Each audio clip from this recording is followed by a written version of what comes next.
नमस्कार सभी को। दोस्तों, बिहार में चुनाव से ठीक पहले इलेक्शन कमीशन ने वोटर लिस्ट के लिए एक नए और सख्त नियम लागू किए हैं। बेसिकली उनका ये कहना है कि अब हम पूरी की पूरी नई वोटिंग लिस्ट बनाएंगे बिहार के लिए, और वो भी 1 महीने के अंदर। मैं मजाक नहीं कर रहा हूँ, ये सच में होने जा रहा है। हाँ, ये अलग बात है कि इस चीज़ की गारंटी नहीं होगी कि शायद नई लिस्ट में लाखों गरीब, अप्रवासी, बाढ़ पीड़ित, मजदूर, युवा, इन सबके नाम कट सकते हैं। पर देखो, लिस्ट तो नहीं बनेगी, इस चीज़ की गारंटी है। और ये सिलसिला बिहार में नहीं रुकने वाला है। बिहार तो बस शुरुआत है। आगे जहां जहां भी चुनाव होना है, बंगाल में, असम में, और उसके बाद जब 2029 का लोकसभा का चुनाव होगा तो उसमें भी इस चीज को लागू किया जाएगा। तो आज की इस वीडियो में हम यही जानने जा रहे हैं कि क्या कुछ नया बदलाव होने जा रहा है, इससे कौन कौन से लोग प्रभावित होंगे, और क्या ये फैसला प्रैक्टिकल है भी। तो आइए ये सारी बातें इस वीडियो में समझते हैं। देखिए, बिहार में माहौल गर्म है। 3 महीने में विधानसभा का चुनाव होने वाला है। अब सारी पार्टियां चुनाव की तैयारी में लगी थी। तब तक इलेक्शन कमीशन ने एक ऐसा ऑर्डर निकाला है जिसने पूरी पॉलिटिकल सिस्टम को हिला दिया है, और एक नई बहस शुरू हो चुकी है कि क्या बिहार में लाखों लोगों के वोट को काटने की साजिश शुरू हो चुकी है। तो हुआ ये है कि अब जब चुनाव में मात्र 3 महीना बचा है तो पूरी मतदाता सूची को नए सिरे से तैयार किया जा रहा है। अब ये 2-3 महीने में कैसे तैयार होगा ये आप मत पूछना। क्या ये पहले कभी हो चुका है? तो हाँ, 2003 में हुआ था, लेकिन वो प्रक्रिया चुनाव से 1-2 साल पहले शुरू हो गई थी, ना कि बस चुनाव से 3 महीने पहले। और ऑलरेडी जनवरी में बिहार में जो वोटर लिस्ट है उसको अपडेट किया गया था। लाखों नाम जोड़े गए थे, हजारों नाम काटे गए थे। तो ये सारी प्रक्रिया अभी जनवरी में हुई थी। फिर ऐसी क्या जरूरत, क्या आफत आन पड़ी है कि फिर से इसको रिव्यू किया जा रहा है और एक नया ही नियम बनाया जा रहा है आपको अगर अपना वोटर लिस्ट में नाम डालना है। देखिए, पहले क्या होता था, by and large voter list में आपका नाम जोड़ना सरकार की जिम्मेदारी होती थी। हाँ, इक्का दुक्का लोग जो छूट जाते थे वो खुद जाके अपना नाम जुड़वाते थे। पर अब प्रोसेस को ही पूरा चेंज कर दिया गया है। अब होगा क्या कि वोटर को एक फॉर्म दिया जाएगा, वो उस फॉर्म को भरेगा, उसके साथ कुछ डॉक्यूमेंट जो अभी मैं आपको आगे बताऊंगा उसको अटैच करेगा और फिर उसको सबमिट भी करेगा। जैसे कोई लड़का एग्जाम की तैयारी कर रहा होता है तो वो एग्जाम का फॉर्म भरता है, अपनी मार्कशीट को अपलोड करता है। लगभग सेम प्रोसेस है। और सबसे इंपॉर्टेंट बात, इस लिस्ट में आने के लिए आपको अपनी नागरिकता का प्रमाण भी देना होगा कि आप भारत के नागरिक हो। अब इलेक्शन कमीशन का कहना यह है कि 2003 की जो मतदाता सूची थी उनमें जिनका नाम है उनको चिंता करने की जरूरत नहीं है।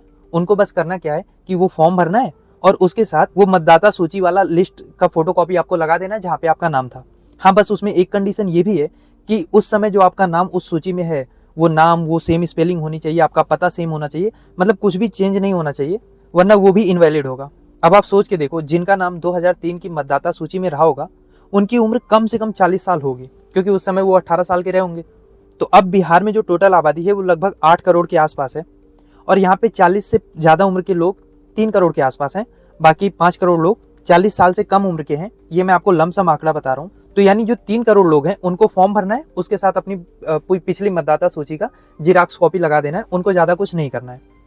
लेकिन जो बचे 5 करोड़ लोग हैं इनको अपने बर्थ प्लेस का सर्टिफिकेट, अपने एज का प्रूफ और माता पिता में से किसी एक के जन्म और स्थान का प्रूफ देना होगा। और अगर आपको ये लग रहा है कि ठीक है यार, इतनी भी क्या बड़ी बात है, हम आधार कार्ड दे देंगे, इलेक्शन कमीशन की खुद की आईडी बनी होती है उसको दे देंगे, तो फिर आप इलेक्शन कमीशन को ना कच्चा खिलाड़ी समझ रहे हो।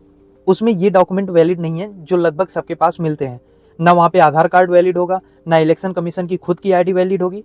आप क्या दे सकते हो, आप अगर आपके पास है तो आप पासपोर्ट दो। आप सोचो कितने गरीबों के पास पासपोर्ट होगा। या तो आपकी कोई सरकारी आईडी है, आप उसको दो, या बर्थ सर्टिफिकेट दो, मैट्रिक्स का सर्टिफिकेट दो, ओबीसी, एससी, एसटी इसका सर्टिफिकेट दो। अब बामुश्किल 20% लोग ऐसे होंगे जिनके पास ये सारे सर्टिफिकेट होंगे या जिन्होंने संभाल के रखे होंगे।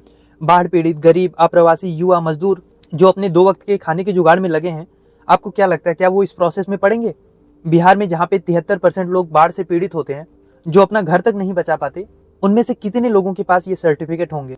और आप टाइमलाइन देखो, 24 जून को ये आदेश आया और 25 जून से ये काम चालू होगा। मतलब इतनी आफादाफी में इस काम को किया जा रहा है। ऐसी क्या जल्दी है इलेक्शन कमीशन को, ये समझ में नहीं आ रहा है। ये 1 महीने के अंदर हजारों इलेक्शन ऑफिसर्स को अपॉइंट करेंगे, उनको ट्रेंड करेंगे, बूथ लेवल पे उनको भेजेंगे, हर घर में ये चीजें फॉर्म को वो बांटेंगे, उनको बताएंगे कि क्या करना है, और फिर वो लोग फॉर्म भरेंगे, इनको सबमिट करेंगे।